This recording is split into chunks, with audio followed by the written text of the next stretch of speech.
Ça y est, je suis en Australie. Il faut pas avoir peur des araignées, il faut pas avoir peur des serpents. Normal, genre un beau petit serpent comme ça. Je suis parti avec 4 000 $ en poche ici et j'ai réussi à m'en sortir.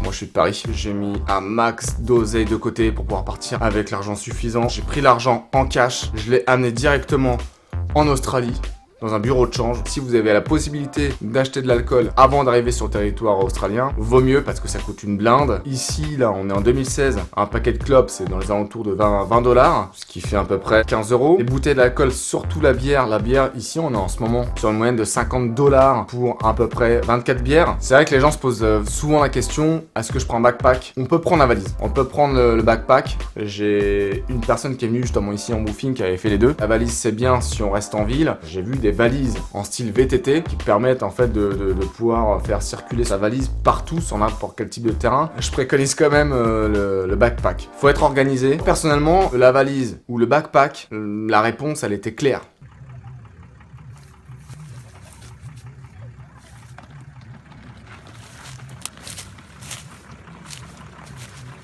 Moi, ce que je vous propose quand même à mettre dans votre valise, c'est de pas trop en mettre. On tourne avec 3 t-shirts, 2 shorts, 10 chaussettes. On bouge tout le temps. Il faut pouvoir avoir accès à tout son sac assez régulièrement. Et si on en a trop, ça va vraiment être le bordel. Il y a pas mal de sites, il y a pas mal de forums aussi qui m'ont beaucoup aidé de sauvegarder mes documents sur clé USB, faire le passeport, si vous avez le permis international, ça super important. La voiture, c'est quand même la manière la plus indépendante de pouvoir bouger. Personnellement, je préfère être indépendant, amener des gens, pouvoir faire la fête. Quand on achète son véhicule, vous pouvez faire venir un mécanicien avec vous pour vérifier le véhicule. C'est entre 50 et 100 $ australiens. C'est mieux que de rien connaître à la mécanique, comme moi par exemple, et de se faire entuber. Moi, la première fois que j'ai commencé à conduire, la première semaine, je marche vers mon véhicule, je m'assieds où?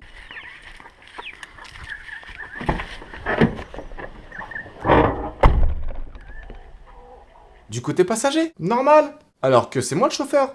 On est en 2016. Aujourd'hui, le woofing ou le LPIX n'est plus éligible pour le second visa. J'ai 30 piges, il faut que je puisse faire mes 88 jours le plus rapidement possible. Pour connaître les zones éligibles, il suffit juste d'aller sur le site du gouvernement australien.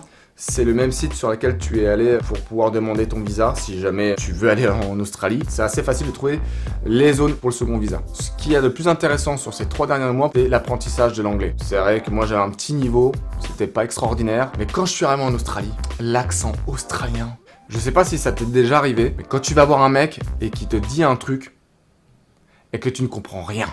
Oh! Goannas everywhere. What go? Those fucking piece of shit, man. Did you say that there's goanna everywhere? Yeah. Goannas. No, not banana. No. Ghana. Ghana. Not banana. Ghana. No banana. Ghana. La meilleure façon de parler anglais, de ne pas parler français. Si on a un pote français, il faut continuer à parler anglais. C'est vraiment extraordinaire de voir les capacités de son cerveau à se faire à l'anglais. C'est un truc de dingue. Je comprenais rien. Qu'est-ce qu'ils me disent? Franchement, je flippais un peu. Petit à petit, j'ai commencé à comprendre ce qu'ils disaient et on a commencé à échanger. Et maintenant, j'arrive à bien comprendre les gens et j'arrive bien à me faire comprendre. J'ai de la chance, j'ai un couple d'amis. Et ce qui est cool, c'est qu'ils m'ont permis en fait de découvrir l'Australie de manière australienne. Dès la première semaine, j'ai découvert ce que c'était le bush. Et c'est lui qui m'a montré comment tomber en panne. What up, G? You know, we got a little problem. That's pretty cool. No problem at all, man. Yeah, I'll kill it. All right. Qui m'a montré comment défoncer des arbres. Get out of my way. Moi, ce que j'espère, c'est que j'aimerais te rencontrer ou vous rencontrer si vous êtes plusieurs. C'est vrai qu'on a tous un but dans son voyage en Australie. J'ai que 2 buts. C'est de pouvoir bien parler l'anglais à la fin de cette année. Et mon deuxième but, c'est juste de m'amuser, d'avoir des bons plans et de rencontrer du monde, de voir tout plein de paysages et que les choses soient faciles, quoi.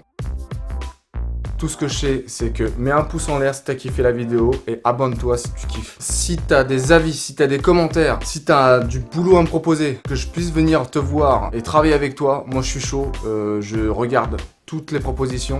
J'ai envie de bouger, je suis là pour ça. Je vais descendre la côte, passer par donc Sydney, arriver à Melbourne, tout ça, Adélaïde, aller à Perth, faire le tour. J'ai envie de rencontrer du monde, j'ai envie de m'éclater. On n'a qu'une seule vie.